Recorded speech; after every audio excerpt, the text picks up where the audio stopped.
This podcast is intended to provide information for educational purposes only and to serve as a starting point for you to have a conversation with your personal physician. Nothing stated on this podcast should be considered medical advice. Consult with your physician before undertaking or changing any treatment plan.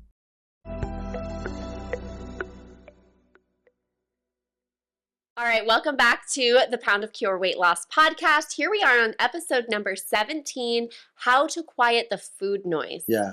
People like that term, food noise. Yeah? I think it's pretty telling. Yeah, absolutely. And I think it's kind of relatively new that it's been really popularized and utilized. Yeah, it's kind of come out of the Ozempic zeitgeist, that everybody's starting to talk about how Ozempic quiets the food noise. But it really brings attention to this idea that some people have more of a drive to eat than other people. Yeah. And for some people, it's almost like a full-time job just to keep their nutrition on track. So anyway, we're going to talk about how you can quiet the food noise and give you some strategies for that.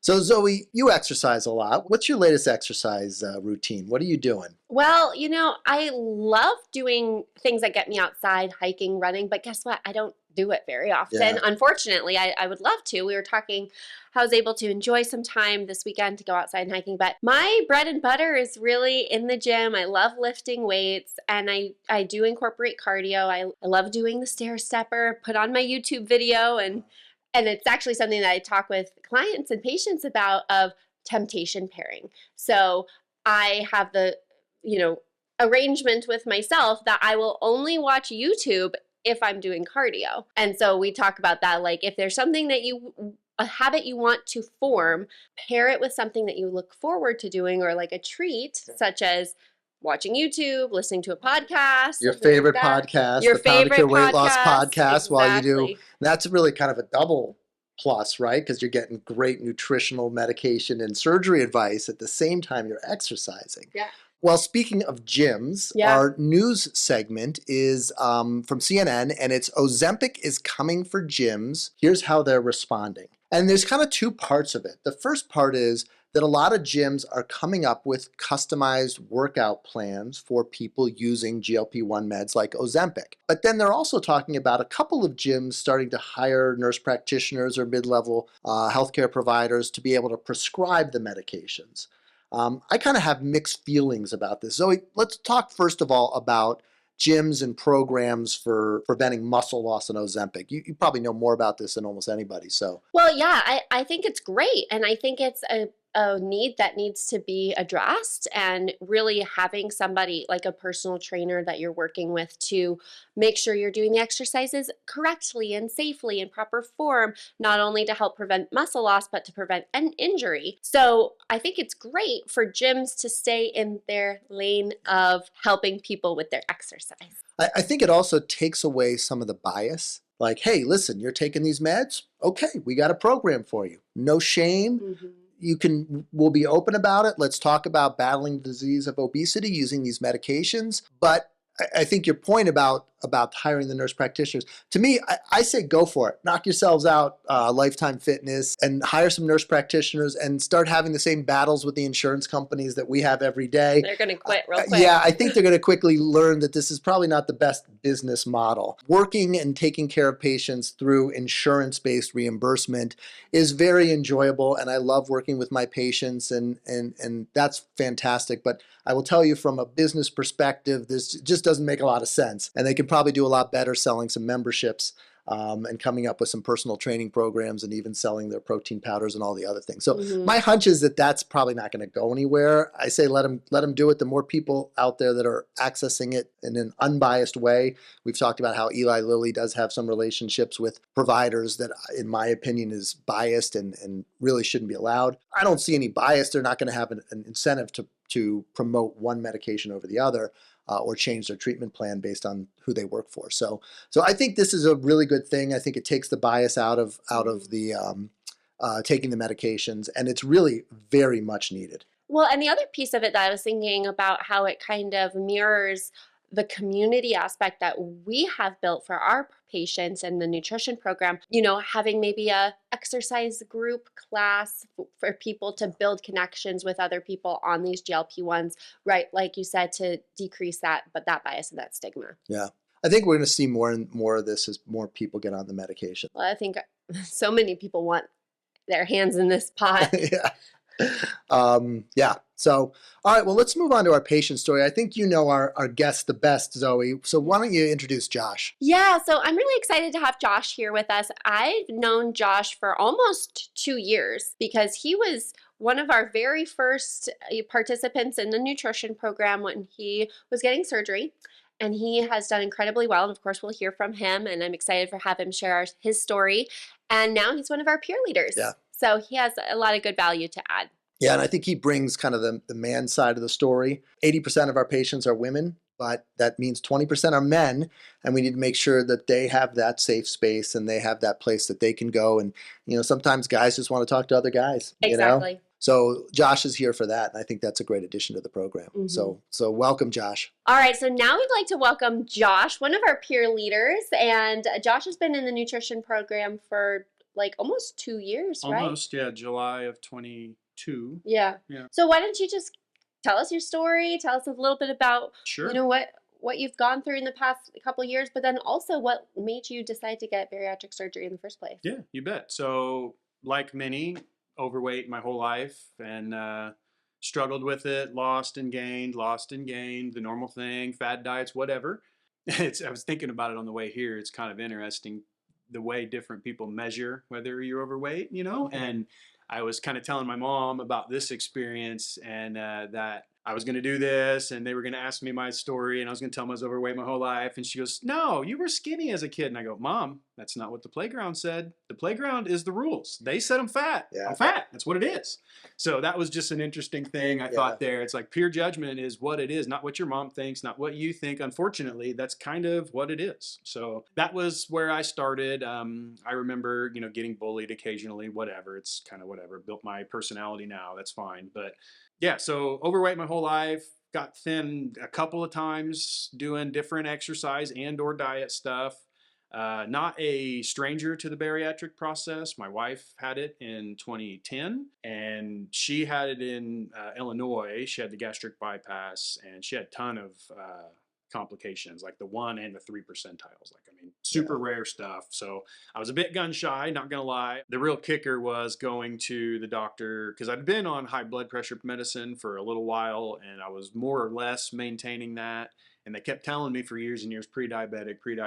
And then of course I got the diabetes diagnosis. So I got into see a surgeon, but I got in there and started the process and gosh, what a change. I more or less knew what I was getting into. I had the sleeve surgery, which I felt was a better choice for me. Doing it was, I like to say, I don't want to brag too much, but I made a lot of good decisions in my life. Yeah. This is by far, if not the best, right up there, 1 or 2.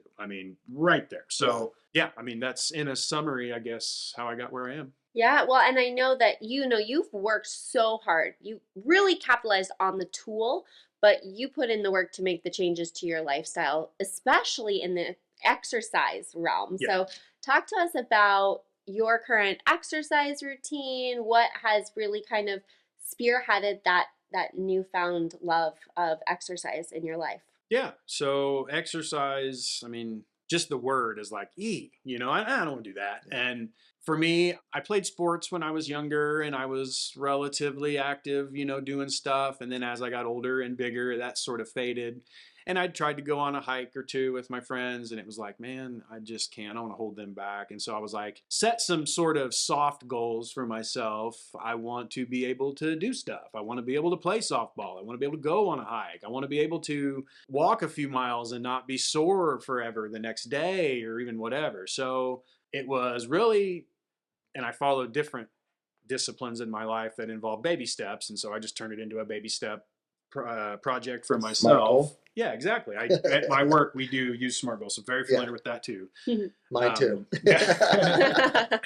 So for me, it was right after surgery. It was like, you got to walk to get that gas pain out, right? So that was the big one, was to do that. And so I was like, this isn't as hard as I thought. I'm going to walk. And I just started doing around the block. And then I started going, can I make it half again around the block? Can I go down that little cul-de-sac and get that? And I just stepped little bit, little bit, little bit. And I'd take the dogs, and I got to be where I was dragging the dogs back with me. You know, I was like, man, I'm getting pretty good at this. And so then it got to be where like, okay, look, I'm going 3-ish miles. It's taken me roughly an hour. I'm like, do I want to add more time? And this is taking a lot of time, you know? So I said, let me try to maximize what I'm getting in my 45 or an hour minute walk. And I went and got a weight vest. And it's got adjustable levels. It starts at like, I think 14 pounds. And then like, I think you go 7 pounds, 14 pounds, 25 pounds, 35, and then 45. So I started it at the middle level, like 25 pounds or something like, I think I did 15 or 20. I can't remember. I did that and I started just doing my normal route. I would just go, but I didn't care about how fast I did. I just wanted to complete it. And so that built some confidence, and you could really feel it. And especially after you get back and you take that thing off and then you're walking, you're like, oh my God, this is like incredible, right? And how much weight did you lose? So I'm down now about 160 pounds. 160 pounds. Roughly. So more than 10 weight vests. Yeah. Yeah. Right. And so. And you were predicted to lose what? Was it 80? Yeah. The doctor told me I should lose 80 pounds. And I was like, okay, that'll be cool. But I was like, I knew I wouldn't be satisfied with that. I knew I had more to go, right? So I doubled him up, which I'm proud of. The other thing that I think has been a cool development is finding forms of movement that you enjoy, whether it's pool or the racquetball or softball. So tell us a little bit more about all these different activities that you've now been able to do, and you plug your softball team a little bit too. So yeah, just exactly it. Exercise for me is, if you just say exercise, it's that necessary evil, right? But if you can find little pockets of exercise that is something you enjoy or have fun doing, that is really the key. And for me, I do enjoy going on the walks. I can clear my mind. And aside from that, I love getting out and meeting people and trying new activities. Pickleball's been a good one for me. I've met a few friends doing that. And then I got so one of my soft goals was, and then it became a true goal, was like, I want to play softball, right? Because I played Little League Baseball and I was moderately successful at that. And I thought, well, let's see what I can do now. So I got on a co-ed team, just a free agent randomly thrown together last season to very little success, but I had fun.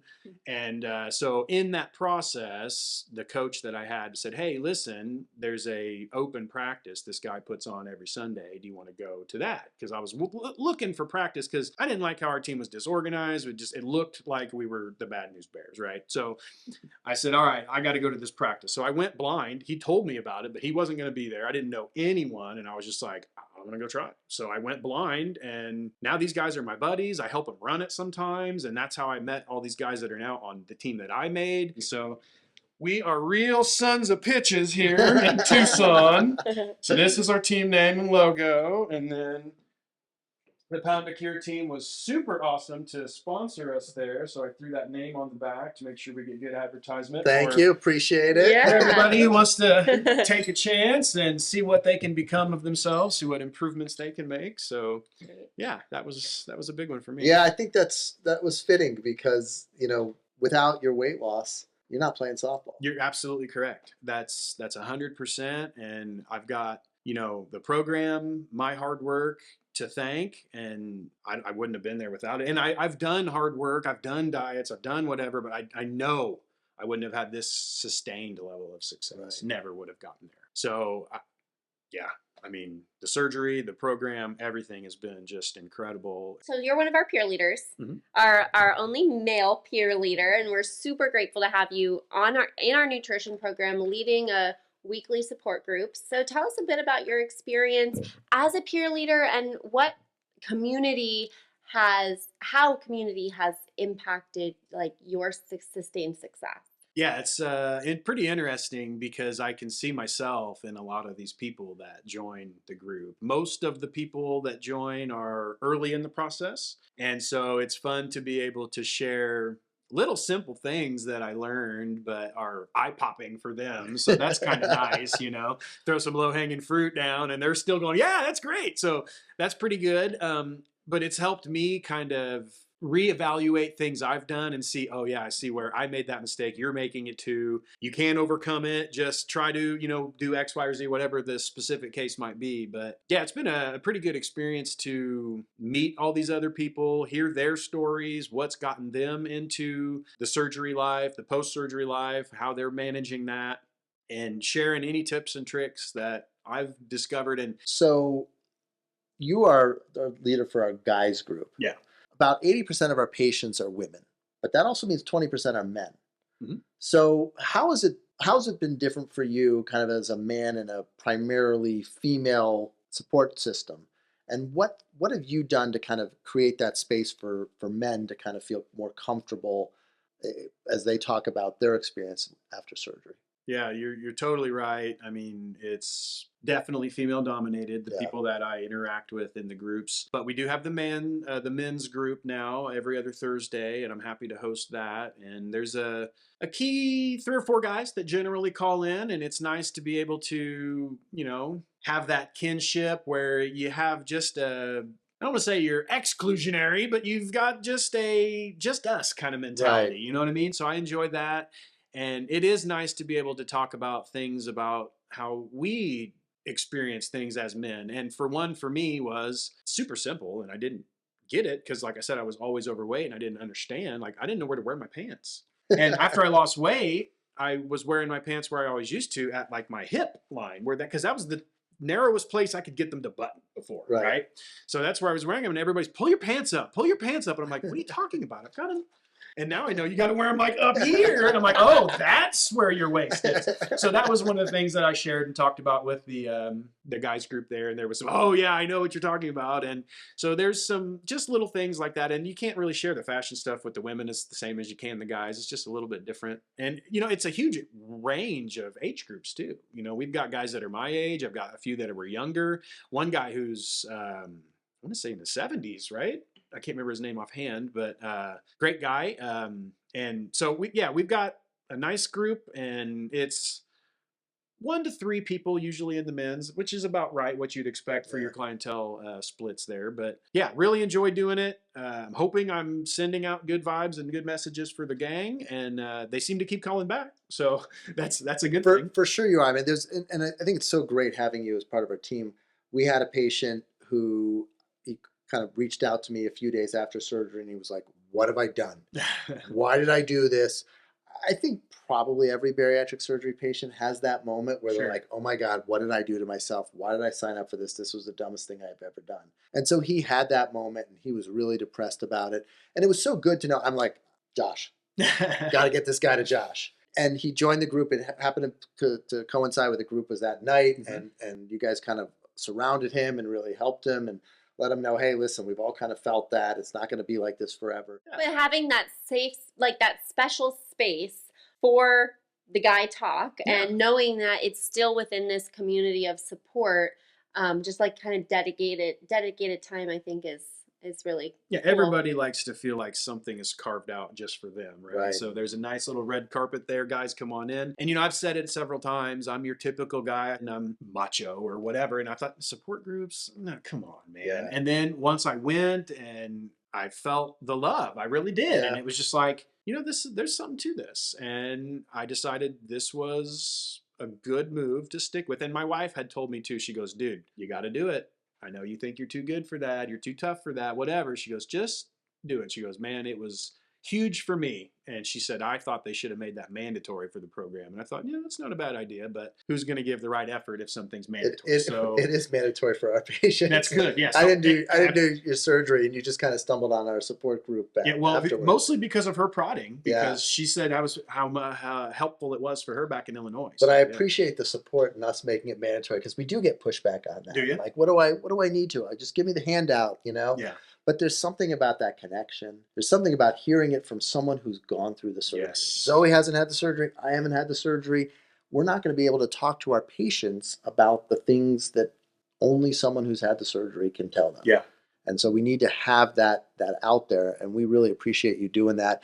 If you're a guy out there and you're looking for some how-to tips in terms of getting through bariatric surgery, or just want to talk about how the surgery's affected you and what's working, what's not, you should definitely check out Josh's support group. Yep.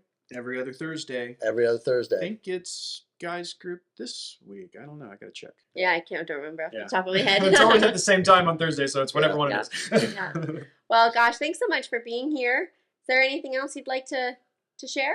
talk about? Well, I'll talk about that realization that yeah, I had that's right. the other day. So I am adjacently experiencing this, I guess. My daughter is also in the program looking to have bariatric surgery. And she has some naysayers in not our tight circle, but our extended family circle. And it's my wife's sister. And the more I thought about it, she's thin, always been thin, has paid attention to her diet, will moderately exercise here or there. She's not like, a gym rat or like fit person, but she's thin. She's not heavy at all.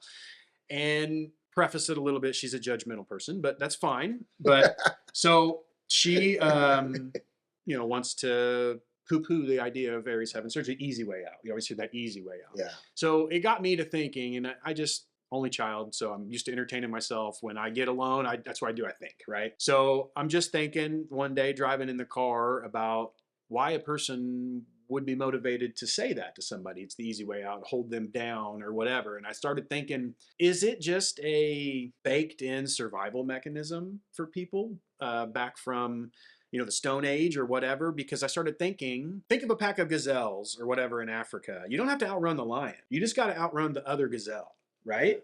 So it's never, in my experience, especially, I can say it because I know people that are very fit and active and are on their nutrition and they're like healthy people. I call them the elite class, right?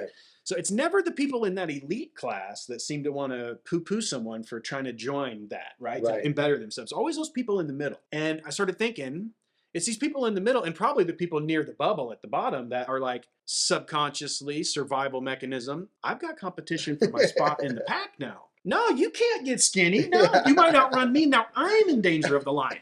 So I just wonder, is there any credence to that? Is that something that's psychologically baked in way back in your DNA of survival of, I got to hold this person back because they might challenge my position in the herd? That might be the single best explanation for the cause of obesity bias that I've ever heard.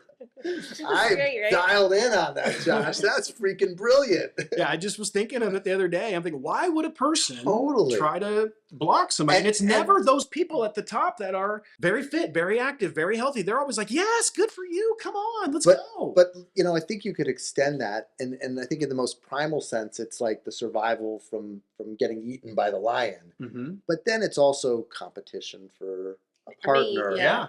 And competition for a job and just social standing and everything that, as people get thinner, it's like they start to maybe climb the ladder a little bit. Everybody's who's been on our show and talked about how much weight they've lost. Like, people open doors for me. People look me in the eye. People do things for me that they never did when I was overweight. And so maybe there's some kind of social jealousy that is out there when you start to lose weight and maybe climb up the ladder a little bit. And to add to that, even my own self, I've got a cousin who's overweight. We've always both been overweight, and I would compare myself to him. At least I'm better than that. At least I can maybe run faster than him. At least I can whatever than him. Yeah. But now that I'm where I am, like, that comparison's long gone. I'm looking at other peer levels now. Where can I be now? But I mean, if he was ever to do something like that, I would never have held him back. No. Thankfully, I don't have that thought process, but I think that's also another part of it, though. Someone who would try to like shun someone out are they their measuring stick? Yeah. Now, are they going to get better? And now it challenges me that I have to do, or I can't compare myself to that person anymore. I don't know. Just something to think about. Yeah, it's interesting. Yeah, those are really good thoughts. I like that, Josh. For more wisdom like that, join his support group for sure. Support group. Thursdays at 5. Thursdays at 5. Yeah, there's room for you. Yeah, awesome. All right. Well, thank you, Josh. I really appreciate that. That was fantastic. Great to hear from you. All right. Well, thanks so much for having me. And it was a pleasure. Awesome. Thanks. Okay, thanks. Well, that was great to hear from Josh. I really am so happy that he's part of our program. And I think if you're out there and you want to talk to Josh, and especially if you're a guy kind of going through this process and want to join in a group where you can talk to really just other men, join Josh's support group. Our program's available on our website, and it's pretty affordable as well. So let's move into our nutrition segment. Zoe, what do you got for us this week? Well, as we were discussing these gyms, dabbling in GLP-1 medication prescribing, it made me think about how many gyms and trainers dole out these cookie cutter meal plans. Right? So I wanted to discuss why cookie cutter meal plans don't work. And here's the thing. We offer meal plans and meal planning for our patients. We have a lot of really great resources, but this is what I like to say. There's a big difference between saying, here's your meal plan, follow it perfectly or you fail, and here are some meal plans for you to use as inspiration, mix and match for your preferences. Here's why meal plans don't set you up for long-term success, is because they don't teach you the skills to be successful on your own. Right? So in our program, we help with meal planning. Yeah, that's a huge piece of success during the week, but there needs to be flexibility. There needs to be that ability to account for real life, and being able to help you develop the skills and the tools to be successful on your own is our whole mission. Yeah. It's kind of that give a man a fish, feed him for a day, teach a man to fish, feed him for life. I think there's another piece of that little story too, and that's give a man a fishing pole and it might help him learn to fish a little bit better. And I think there's something along this whole approach of how you empower someone to make meal plans on a daily basis. And I think that's something you do a really great job of in the nutrition program by, you're giving some kind of cookie cutter meal plans, but like you said, they're inspiration. That's the fishing pole right there, right? That'll help you get through a rough day. But it's also important to understand that there's some skill involved in this and that you have to make the adjustments yourself to make it fit into your life. So whatever is happening, there's going to be moments when we're more focused, moments when we're less focused, and you need to have some skills and some things that you lean on in order to get the meal planning done on during those tough times. Yeah, well, and specifically with the metabolic reset diet, we just this morning in our metabolic reset diet session, we were going through, yes, these are the core components, but seeing them like just written out as bullet points, that's hard to compute. So being able to see what that looks like in a real life, day-to-day situation, here's where these meal plans can be beneficial. Yeah. We actually just we revamped our metabolic reset diet handout, and it'll be available on our website fairly soon. But the thing is, and I've given that handout 1,000 times, but I don't know that it's ever really solved the problem. Right. It's kind of gotten you that first step. Without that, it's a lot harder to follow it. But then you need that regular check-in, the SMART goal, accountability, all of those things. And so, the truth is changing your life is complicated. And the idea that you're just going to, take a pill, pick up a meal plan, take a supplement, and that's going to solve your weight loss problems, that's not how it works. We're seeing this even with GLP-1 meds and with surgery. Right? Those alone don't solve the problem either. And so it's really all of these pieces together. And then you see someone like Josh who's done that, who's really put all of that together. He's done the exercise. He's done the meal planning. He's not doing the meds, but the surgery's working really, really well for him. So I think putting all of that together is what's necessary. It's a complicated thing. It's not simple. That's what our podcast is about. It's like, listen, there's a lot of stuff. It is possible, but it's hard. And it takes a lot of knowledge and it takes a lot of insight to get it right. Okay, well, let's change gears a little bit and move into our economics of obesity segment. And we're going to talk about, we've actually discussed this in the past, but it's such an important part of so many people's access to these medications. And we're starting to see some issues with it. So we're going to talk about the Zepbound coupon. So if you go to www.zepbound.com, that's Eli Lilly's website for the drug, and you can get a copay savings card. And this coupon it's actually a pretty complicated coupon. And we're starting to see some pharmacies push back on using it. I think that the pharmacies don't get paid very well when people use the card. And so we're starting to see some pharmacies kind of make it, oh, we can't accept it, it's too difficult. They're kind of putting some friction in the way of people using that card in order to reduce the number of prescriptions that they have to fill. First of all, there was this huge ransomware attack from some Russian hackers. They got a hold of Change Healthcare's database. And Change Healthcare is owned by United Healthcare. And I think this is kind of how lucky United Healthcare is just in this space. So you know what Change Healthcare is responsible for? Paying doctors, paying hospitals, paying pharmacies. So quite honestly, if there was something that was going to get taken over, it's you having to pay other people. that would be like the thing, please take away my checkbook so I can't write any checks for a couple weeks, right? Oh my No, that's so terrible, right? So but anyway, Change Healthcare is also part of the coupon processing chain. And so for a couple of days, nobody was able to get their Zepbound because of this ransomware attack. But anyway, I just want to go over some of the criteria that the coupon has. So this is March 5th that we filmed this. And the first is that you must have commercial insurance. You cannot have Medicare. You cannot have TRICARE. You can't have Medicaid, or in Arizona, we call it Access. There's been some debate about whether federal health plans like Federal Blue Cross, which is what government employees get for healthcare, will work. And we have in general seen that works. Some people may, and again, pharmacies can kind of interpret this however they want, but some of them may interpret Blue Cross Federal as a federal funded health plan, but it really isn't. You have to be 18 and over. The prescription has to be consistent with the FDA approved product labeling. What that means is that most pharmacies will say you need a diagnosis of obesity on the prescription. And so I don't know if the intent is to keep it, BMI of 25 and above, and kind of keep people who are looking for that 10-pound weight loss with Zepbound from using the coupon. And I don't necessarily disagree with that. It gets tricky though, because we may see a sleeve patient who's regained 10 pounds and wants to stop his or her regain and is taking Zepbound. But when you look at the BMI, it's hard to say. But we'll interpret that as a diagnosis of obesity, just as if someone gets, God forbid, diagnosed with breast cancer and then it's in remission, we wouldn't deny them treatment for their breast cancer to help maintain their remission. And we look at that the same way. So we kind of keep that diagnosis of obesity on all of our bariatric surgery patients' charts. The maximum monthly savings is $150. The real benefit though is if you're self-pay. And so we'll see patients typically get it for about $550, $600 if they don't have insurance coverage. The other big thing that we need to be aware of is that this coupon expires on December 31st. And so there's a lot of people out there using this medication and relying on this current pricing. They could offer another coupon. They could not. And if there's no coupon, the price is probably about $1,000 to $1,200 a month, which really is getting to the ridiculous point.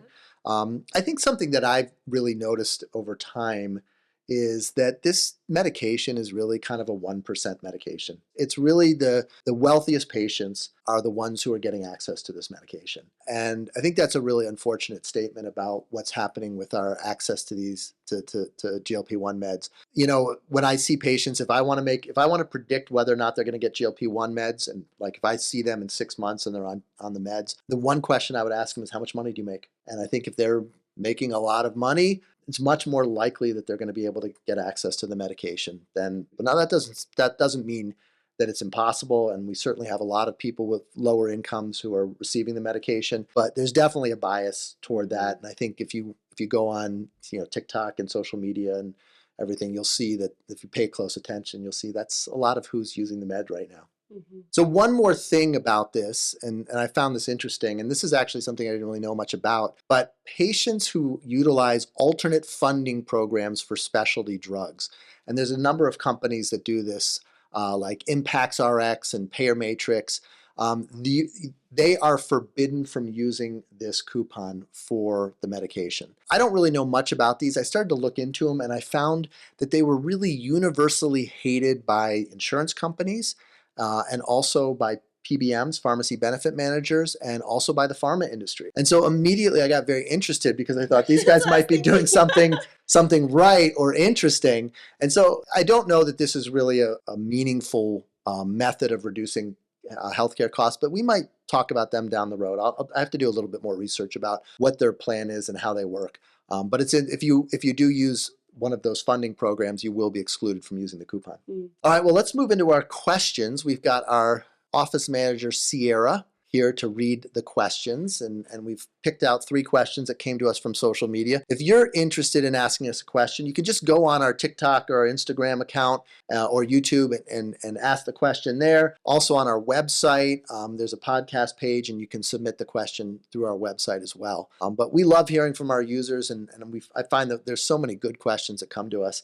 It's really hard to pick the ones that we have time to answer. Okay, first question we have is from Gail. She asks, would you please discuss food noise? I'm particularly interested to know if you consider it to be a component of the psychophysical, social makeup of obesity. And if so, is it something that can be mitigated by nutrition, medication therapy, or bariatric surgery? Yeah, well, I think that food noise phrase we were talking about earlier is something that seems to be more prevalent in some people and less in others. Yeah. And people who suffer from obesity. Absolutely. Yeah. And we have heard from countless patients, once taking a GLP-1 medication, or especially right after bariatric surgery, having that food noise quieted, that kind of constant chatter. Yeah, let's first just define what food noise is. And I think everybody's going to have their own definition. And like we talked about earlier in the show, it's kind of a new term, but it's this constant barrage of thoughts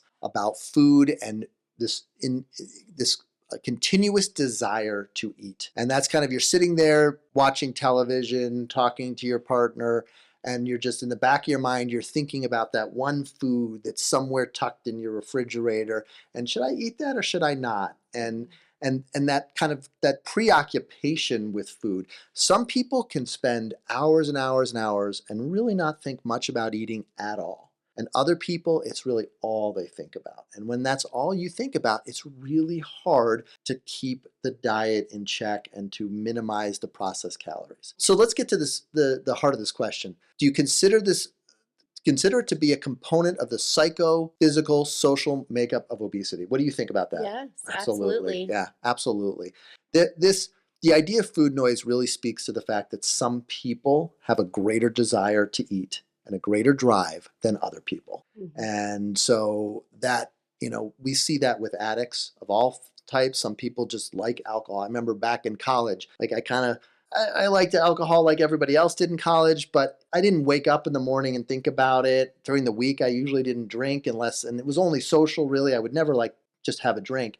But I had some friends, and it just seemed like they enjoyed alcohol so much more than I did. And now, fast forward 20 years, I still know some of these people, and they still enjoy alcohol probably more than they should. And so we all have these inherent drives for different things, and I think food is one of them. So can nutrition quiet food noise, Zoe? If we are intentional about eating whole foods spread throughout the day, not limiting the volume of those certain foods that you're eating, and on occasion having those planned indulgences or those little treats so that it feels more sustainable long term, I think that absolutely can help reduce food noise, but not as much as the medications and surgery. There's no question that nutrition does not quiet those. I mean, medication and bariatric surgery quiets the food noise. It just shuts it down. Yeah.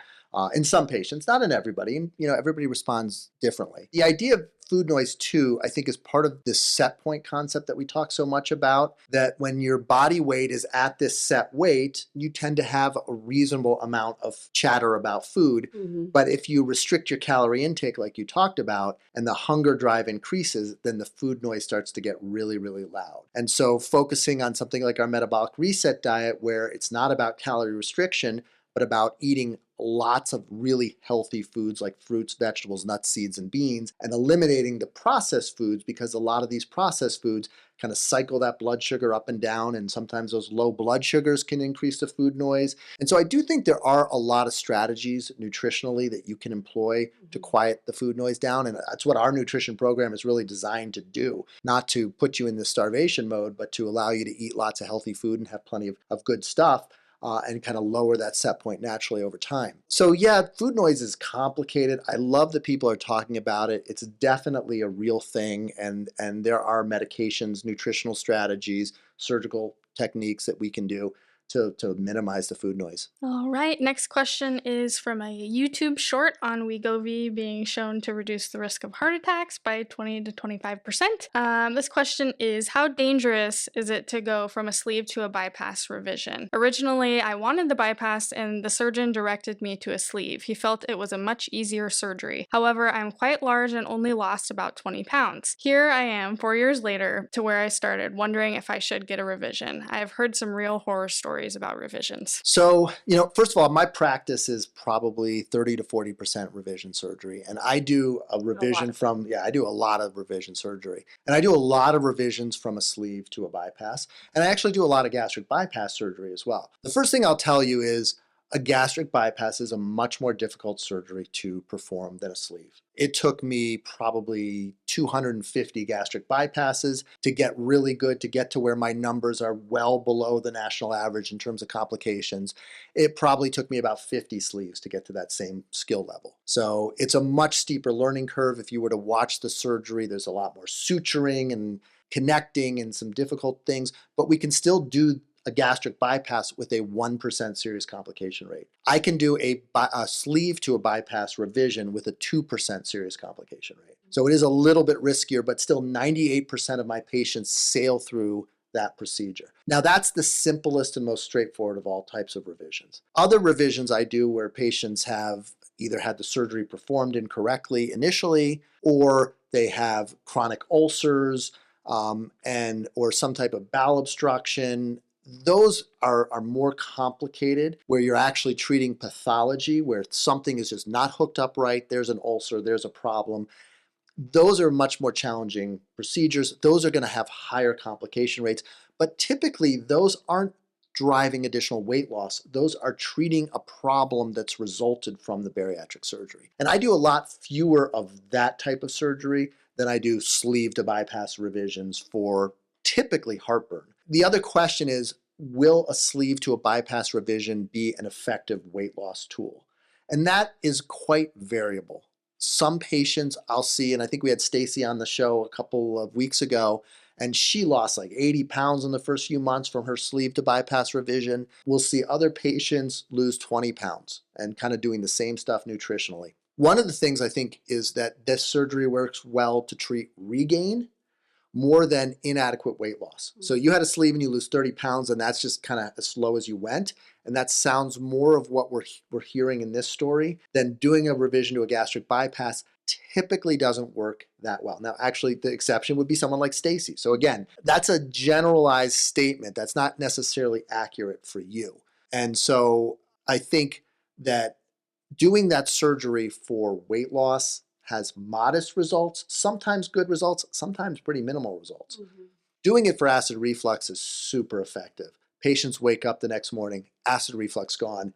Years later, still no acid reflux. If you're in Arizona or anywhere in the Southwest, I do a lot of revision surgery. We're happy to take patients from nearby areas or even a little bit further away. If you're looking for revisional surgery, that's certainly something we can help you with. Yeah, so it sounds like if she's experiencing a lot of heartburn along with the sleeve and minimal weight loss, then the revision would help with maybe both of those things. Right. If she's not really experiencing the heartburn so much, perhaps going on a GLP-1 could maybe be that answer. Yeah, that's exactly the way I approach things. Mm-hmm. Is if someone comes to me and they're not happy with their weight loss, if they have bad acid reflux, well, with sleeve reflux, it just gets worse and worse and worse. It generally does not get better. So we're going to revise that patient to a gastric bypass. Hey, maybe we'll get lucky and they'll lose a ton of weight, and then we don't need the GLP-1s.